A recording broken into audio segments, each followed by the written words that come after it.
Esta noche vamos a platicar, aunque sea brevemente, sobre la historia del Museo del Palacio de Bellas Artes, para hablar algunas de las líneas generales que nos documentan una trayectoria muy importante de uno de los recintos museales más importantes de México a lo largo del siglo XX y lo que llevamos del siglo XXI.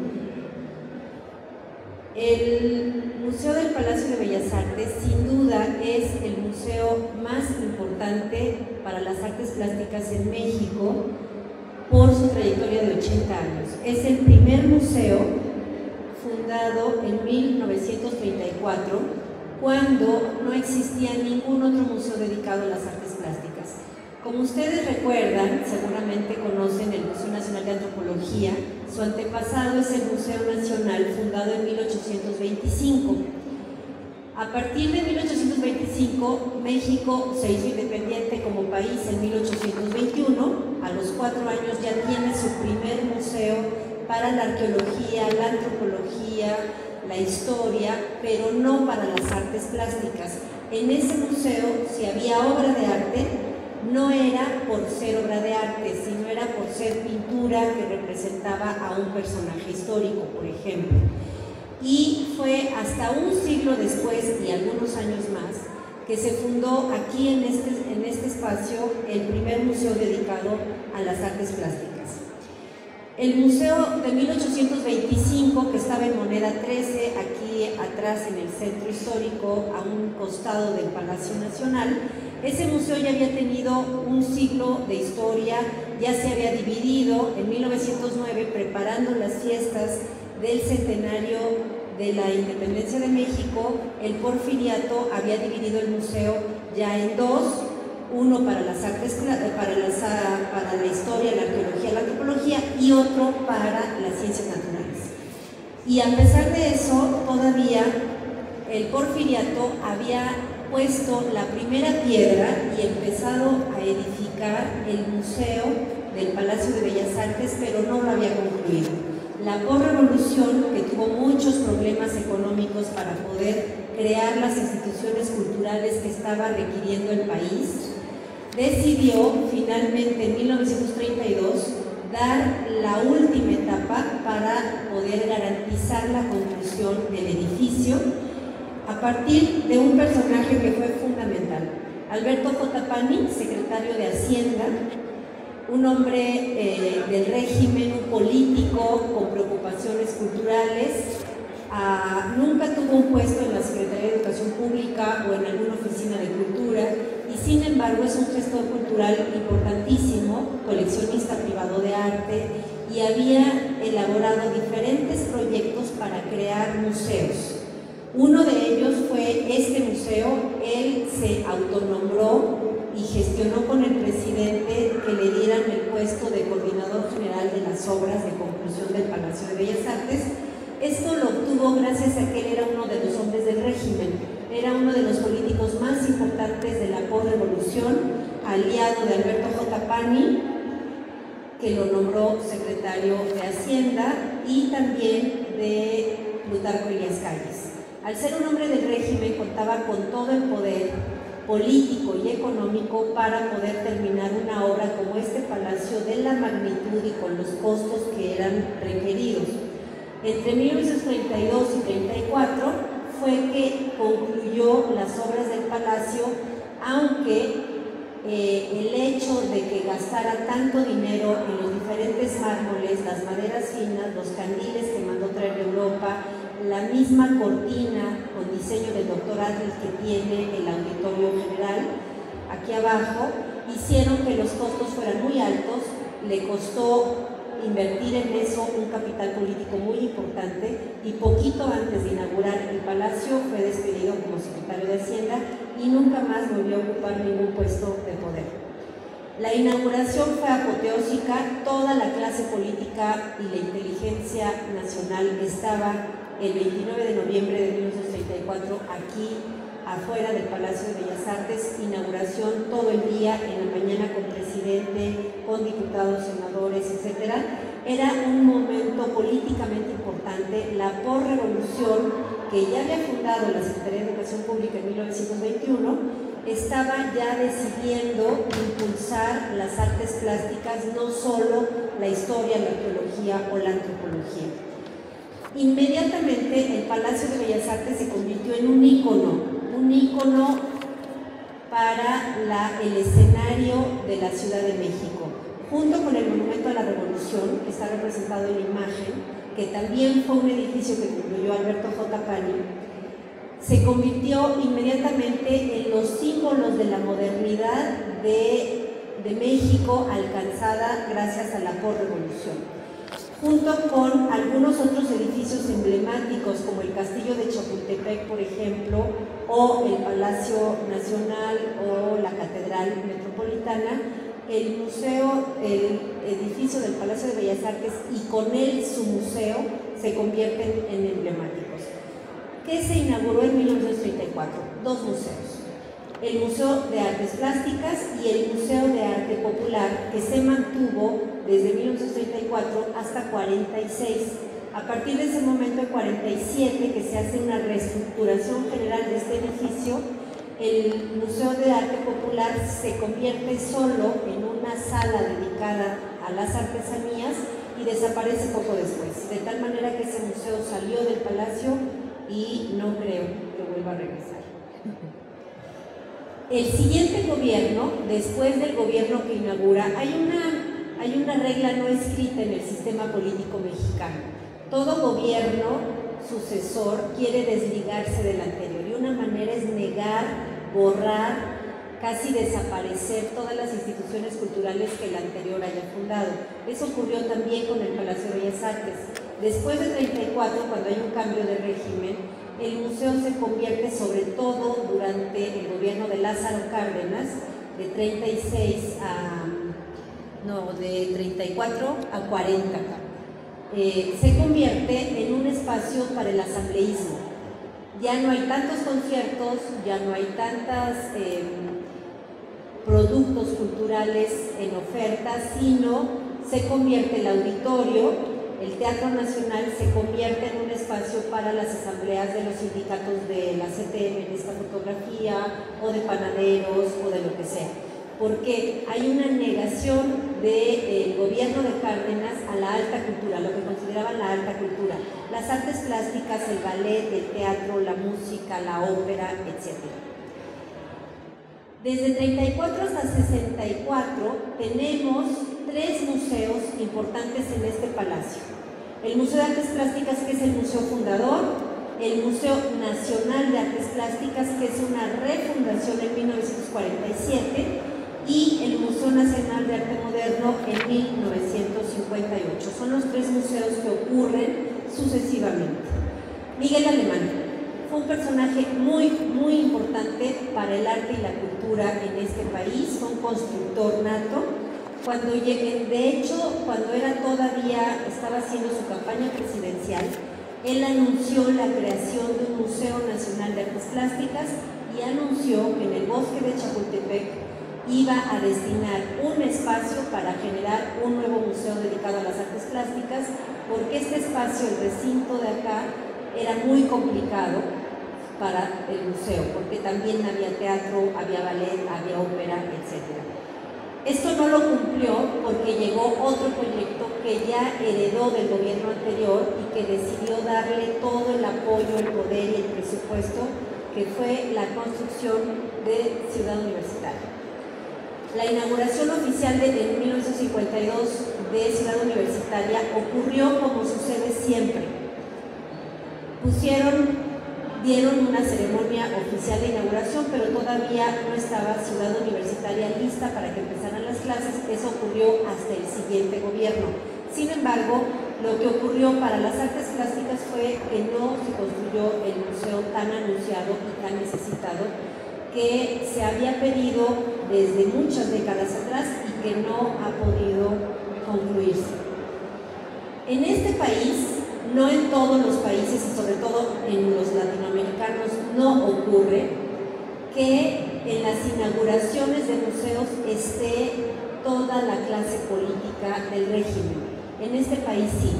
El arte, la cultura, la antropología, la historia son asuntos de seguridad nacional, o han sido por lo menos durante todo el siglo XX lo fueron. Por lo tanto, no es casual que aquí en el balcón presidencial dentro del Teatro Nacional esté el presidente con el secretario de Educación Pública y el director del museo estén inaugurando el Museo Nacional de Artes Plásticas en 1947. El director fundador de este recinto es Carlos Chávez, director desde el año 46 hasta el 52, músico muy importante de un periodo de la música nacionalista, y él va, en este primer sexenio fundador, va a consolidar la imagen de este museo como la Galería Oficial de la Patria, la Galería Oficial para las Artes Visuales en México. Y él va a estar, uno de sus principales colaboradores va a estar acompañado de Fernando Gamboa, museógrafo, curador, gestor cultural, que había tenido una formación como artista y que se convierte en el personaje más importante para el montaje de exposiciones nacionales e internacionales. El museo se consolida entonces durante bastante tiempo, hasta que en 1958 es necesaria una reestructuración al sistema de museos, porque viene un evento que es fundamental para la vida de esta institución, que es la Bienal Interamericana de Pintura y Grabado. México convoca a América Latina para una Bienal Interamericana como un acto cultural que representa un asunto político. En México todas las exposiciones son asuntos políticos, no en todo el mundo, en México sí. Quiere decir esto que siempre estas exposiciones se dan de acuerdo a un enlace, a una coyuntura, hay un objetivo político. En este caso México, a mediados del siglo pasado, estaba empeñado en demostrarse el hermano mayor latinoamericano. Quería, a nivel diplomático, a nivel de relaciones exteriores, quería fundamentar la idea de que el arte y la cultura mexicana son tan ricas, tan importantes, que eso tenía que traducirse en poder político.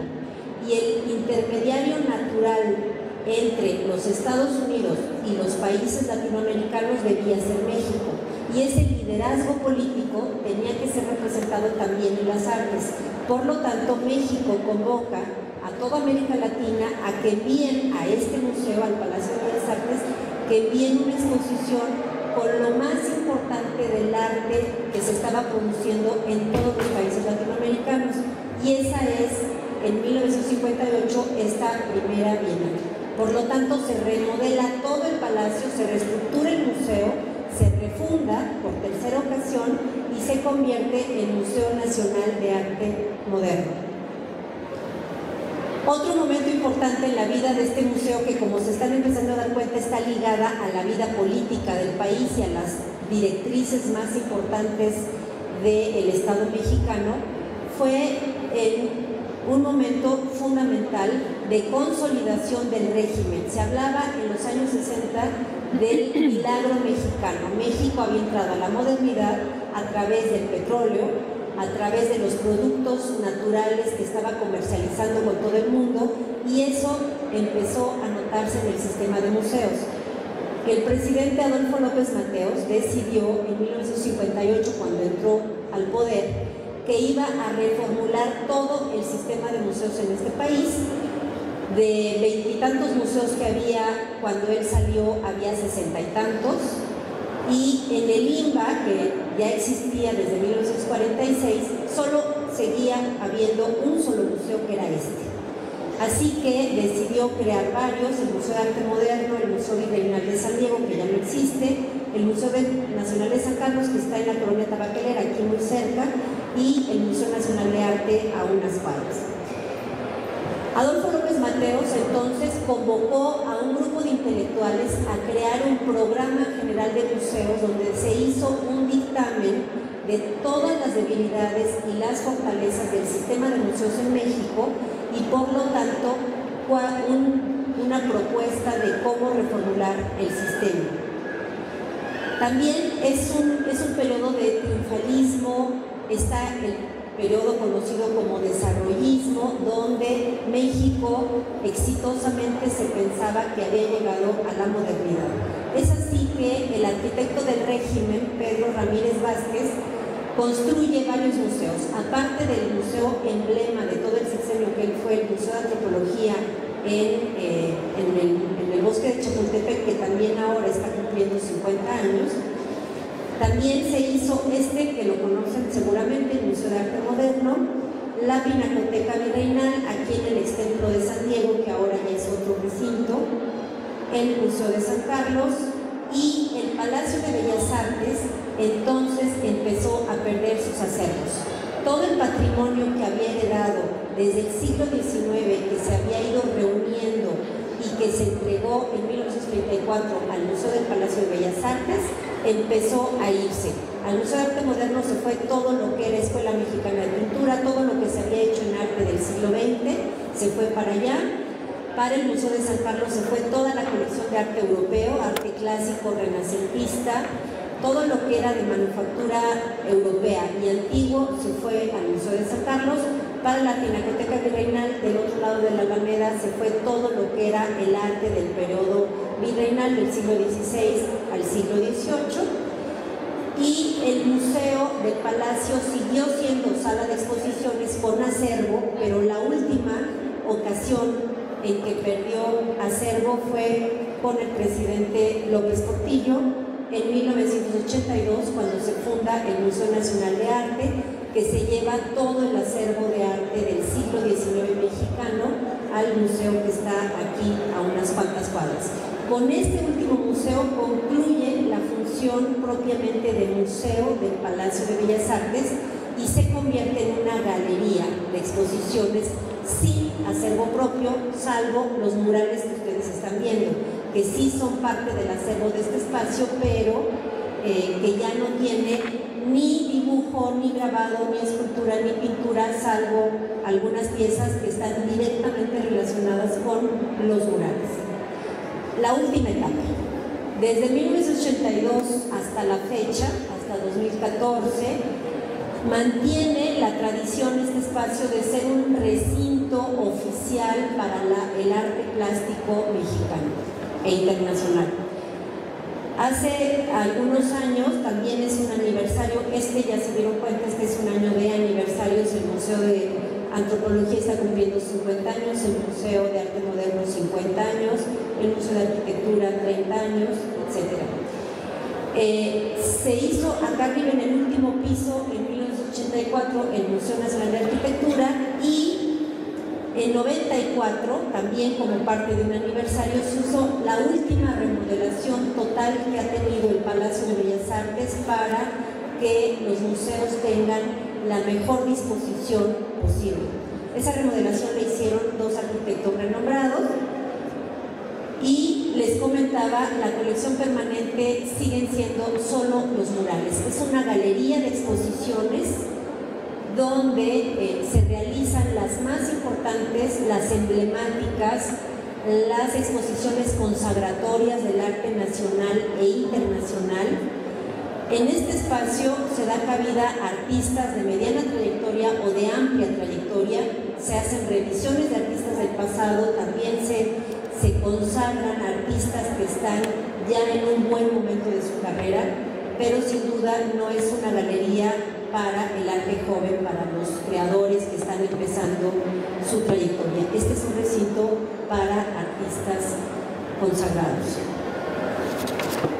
Por último, me gustaría referirme a la definición oficial de museo del ICOM, que se las puse en esta imagen. Lo que se le pide ahora desde las instituciones oficiales a los museos es que se conviertan en mecanismos culturales dinámicos, que sean propositivos y que no olviden que están al servicio de la sociedad. El acento ha cambiado. En el siglo XIX lo más importante eran las colecciones que tenía un museo. Desde mediados del siglo XX a la fecha, estamos conscientes que lo más importante no es el acervo, no es el patrimonio, sino los visitantes. Ya no es el objeto, sino el sujeto. Y eso esperamos que todos los museos en México den la vuelta y giren hacia convertirse en un espacio para el encuentro, para la recreación, para el conocimiento, si es que así lo desean, pero no necesariamente tiene que ser un museo un espacio para el conocimiento. También se vale que solo sea para la diversión, para el disfrute, para el goce, para el placer. Por lo tanto, los retos de este museo, igual que cualquier otro museo, es convertirse en un centro de reflexión sobre la sociedad contemporánea. Ahora tenemos claro que toda revisión, toda exposición está revisando aparentemente el pasado, sobre todo una retrospectiva, una panorámica o individual, pero está partiendo siempre desde el presente. Reflexionamos desde el presente y revisitamos el pasado. Por lo tanto, le pedimos a este museo, como a cualquier otro, que se convierta en un lugar de encuentro donde todos podamos tener voz, donde todos podamos participar de alguna manera, porque aceptamos que todo museo es un mapa en construcción, un proyecto a futuro en el cual todos nosotros, haciendo uso de nuestros derechos culturales y de nuestras responsabilidades culturales, es que vamos a estar trabajando en conjunto con el museo. Recuerden que los museos son patrimonio, pero un patrimonio que no se activa no existe. Si no lo visitamos, si no lo comentamos, si no lo reflexionamos, no lo criticamos, entonces no estamos haciendo uso de nuestros derechos culturales. Muchas gracias.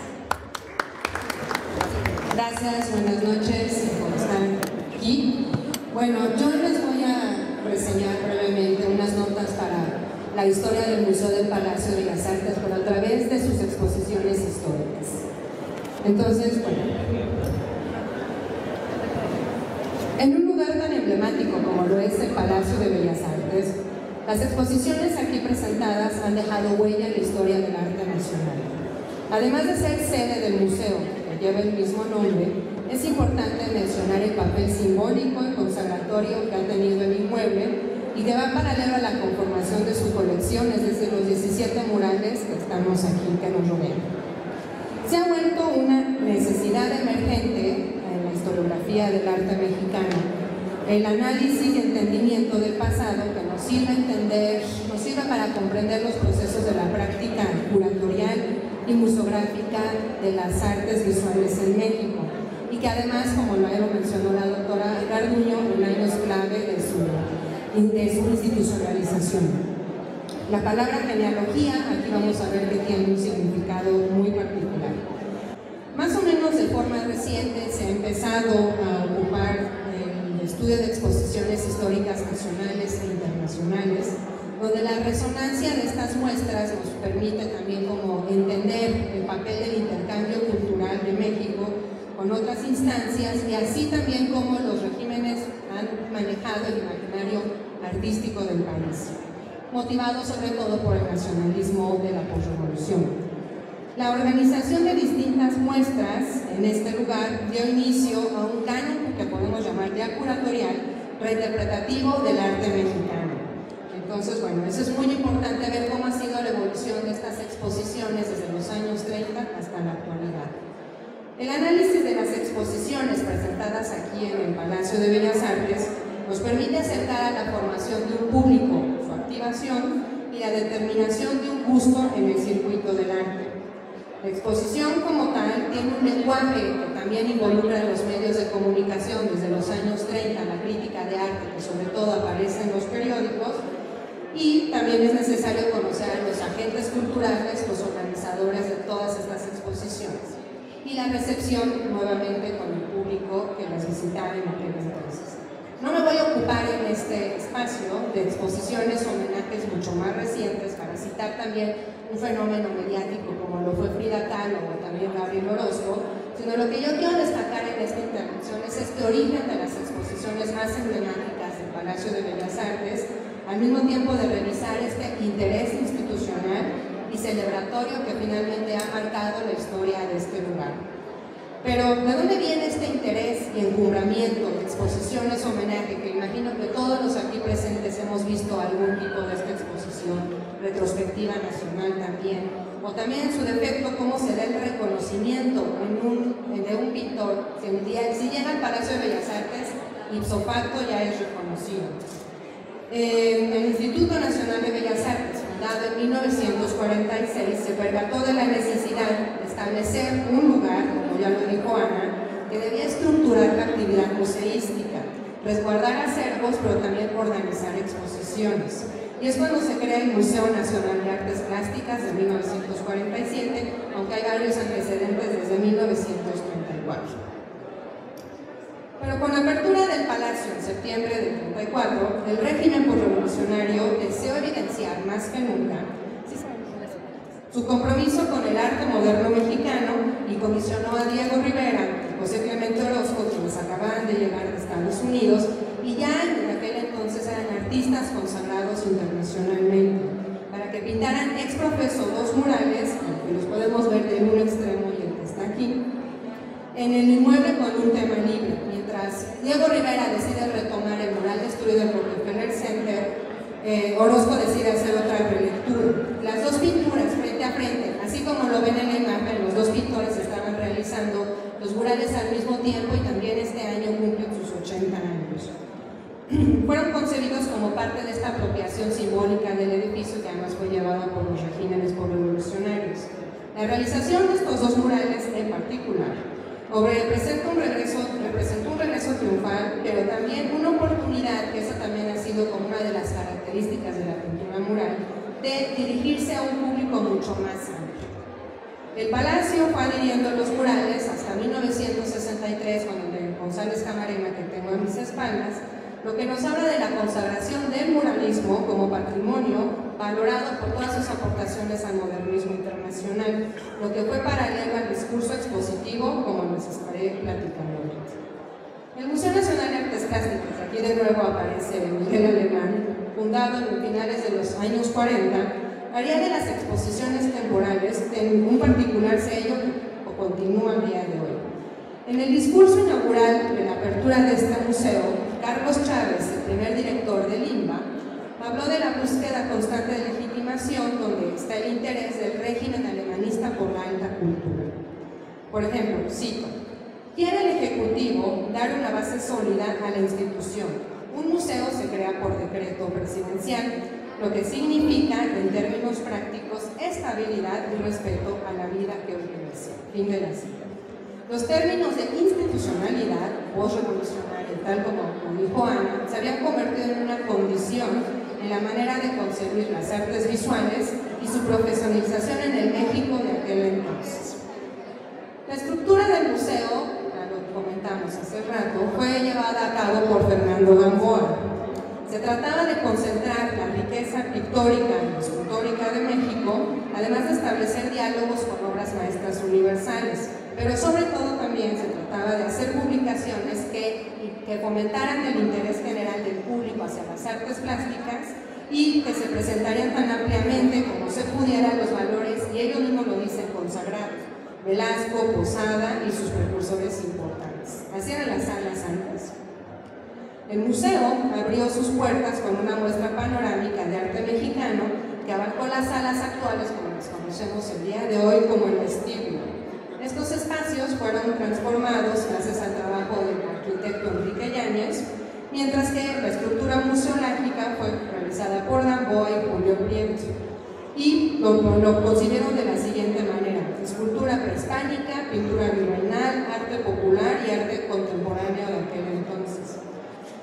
Tanto Gamboa como Prieto decidieron ser consecuentes con el proyecto político y cultural nacionalista y destacaron sobre todo las obras de Diego Rivera, David Alfaro Siqueiros, y aquí también entró Francisco Goitia. En tanto se dedicaría un espacio nada más para exhibir obras de Velasco, haría una rotación, y otra sala una sala pequeña permanente donde se podría también exhibir grabados de Posada.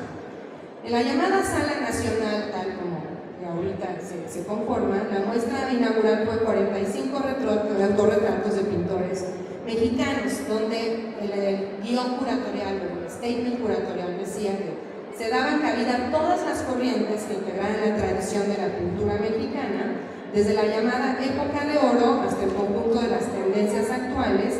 Además que esta exposición serviría para conocer a los pintores en tanto su fisonomía personal.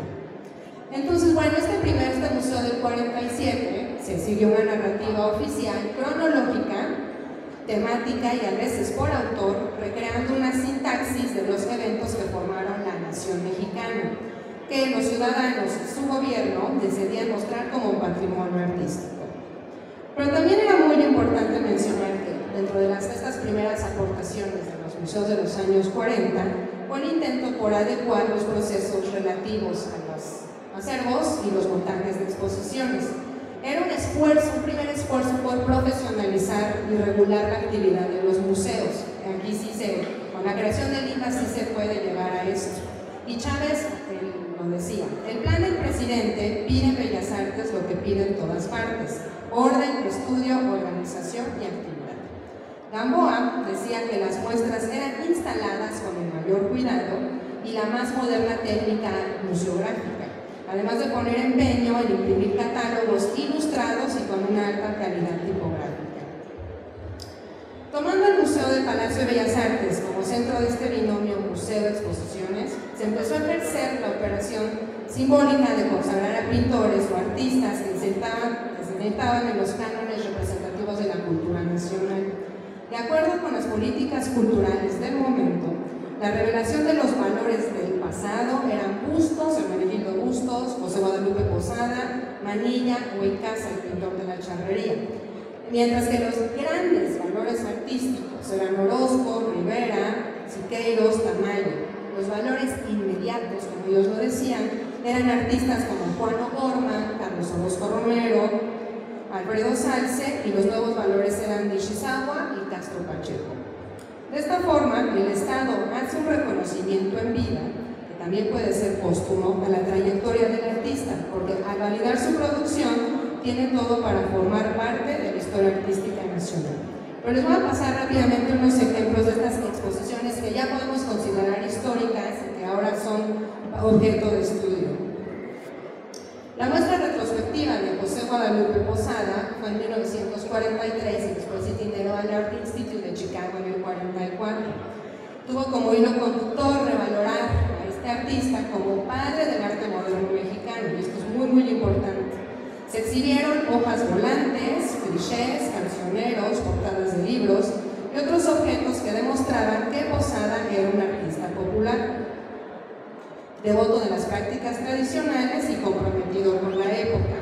Este redescubrimiento de Posada también se dio gracias a Gamboa y se le añade un carácter mítico y fundacional, porque simbolizaba el presente de México con tradiciones que no eran consideradas académicas. Eso es muy importante y también por eso Gamboa decide darlo a conocer primero en Estados Unidos y posteriormente en Europa.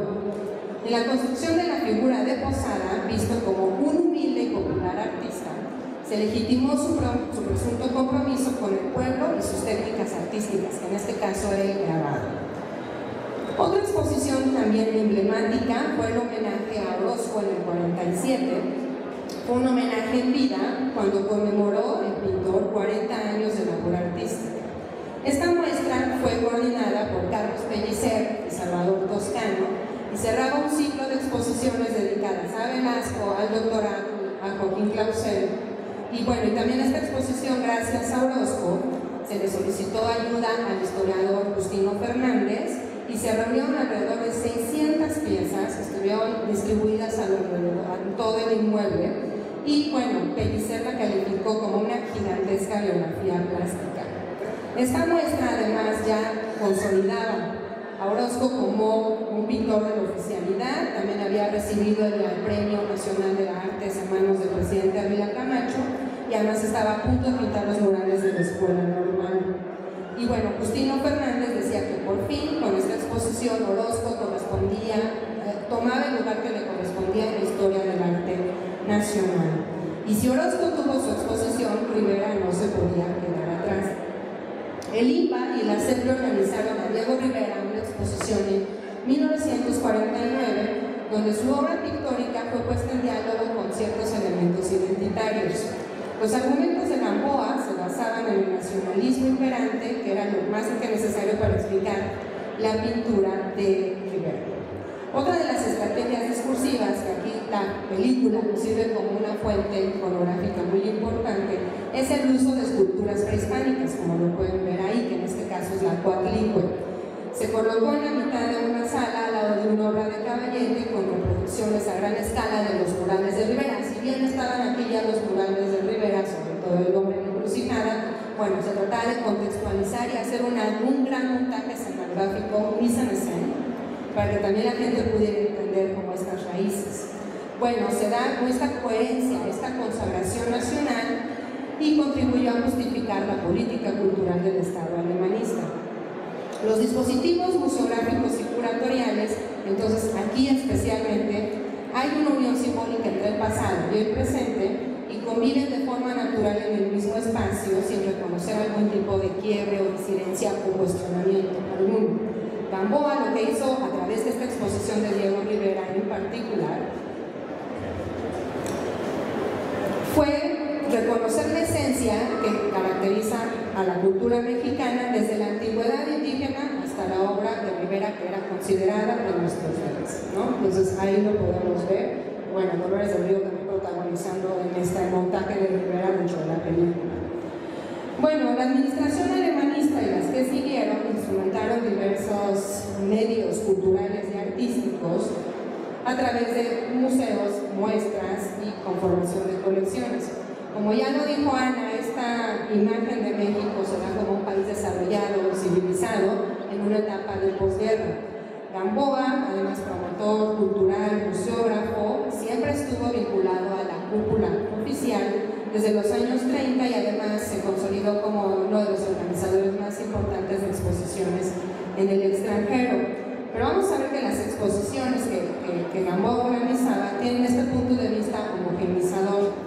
Contribuyen al reforzamiento de esta idea de la mexicanidad, ciertamente un tanto inventada, y con el objetivo de promover y difundir la cultura. Siempre se cuenta con el aval del régimen presidencial en aquel entonces, y también vemos como el arte a través de estas exposiciones se muestra como una moneda de cambio hacia el extranjero, ¿no? En la entronización de las artes visuales en los 50 se explicaban también categorías artísticas, pero sí se reiteraba esta herencia del pasado. Esto es muy importante. El paradigma ha correspondido a una serie de demostraciones de compromiso relacionado con la igualdad, que nuevamente apelan a esta igualdad y a la conformación de públicos. El museo como espacio simbólico y exposición como categoría dio un nuevo giro en la década de los años 80, con la creación del MUNAL en especial. Se plantea la necesidad de separar las colecciones, de hacer galerías nacionales para edificar o adaptar, como en el caso de MUNAL, un lugar que resguardara y mostrar el arte mexicano desde la época virreinal hasta de los años 50. Las colecciones congregarían en un solo lugar con la finalidad de compartirlas con los ciudadanos para su voz estética. Para ya terminar mi intervención, aquí podemos decir que el Museo del Palacio de Bellas Artes definió desde el 34 este modelo del museo de museos. Es decir, plaza un modelo de representación nacionalista con una misión didáctica de privilegiar el realismo, aunque bien vamos a ver que esto sí se necesita como mucho más, una reflexión, también una desmitificación y una nueva relectura que siempre necesita el arte moderno en México. ¿A dónde nos va a llevar esto? El estudio de exposiciones históricas y sus relecturas también sobre el muralismo nos sirve para comprender procesos de documentación e investigación, análisis reflexivo a favor de nuevas miradas y perspectivas y nuevas perspectivas de artes visuales en los 80, años de existencia de este recinto. El levantamiento de los museos responde a propósitos políticos que desean perpetuar la memoria a través de los monumentos. Los museos y sus acervos como artefacto cultural se convierten en metáforas de un lugar de contemplación como este que nos impone cierto respeto y propicia la virtualidad. Muchas gracias.